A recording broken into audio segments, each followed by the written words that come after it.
The Communist Manifesto, written in 1848 by Karl Marx and Friedrich Engels, is an interesting book that is the origins of the ideas and philosophies of communism. First, Marx concludes that all human history is a history of what he calls class struggle. Classes are the different groups in society who have different roles depending on what they do to make money, so they can have food, clothing, and shelter, and hopefully have some fun. For example, does someone own a bank, or are they a construction worker? You can also think of classes as the differences between a king and a peasant, a master and a slave, or the difference between a boss and an employee. These differences will naturally cause problems to arise, even anger and rage, and this will cause struggle between classes, and this is what the Communist Manifesto calls class struggle.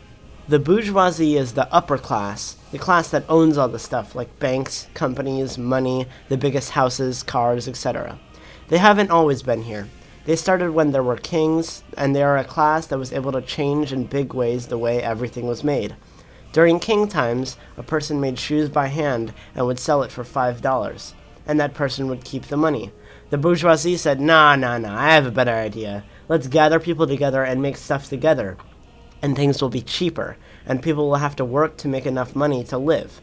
The bourgeoisie also said, we will pay them enough to live, and we will take the extra money we make ourselves, which is making a profit. So what ended up happening is the bourgeoisie gathered up a workforce, which is called the proletariat, or working class. They made factories and things went okay. But what they didn't understand is they were also creating their own enemies. Karl Marx calls the proletariat the bourgeoisie's gravediggers. The gravediggers of the bourgeoisie are the people that don't own anything, but they work in factories that make all the stuff, like shoes, plates, and tables. The proletariat, back when it first started, worked in factories mainly, but nowadays it could be a person who works at Walmart or McDonald's. Karl Marx identified that the potential for remaking society in a better way is because the bourgeoisie created a class of workers who worked together, instead of how under kings everybody made things as individuals.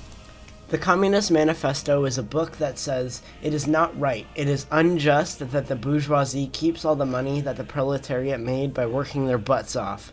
The Communist Manifesto says communists should be leaders of the proletariat, to overthrow by class struggle the bourgeoisie class.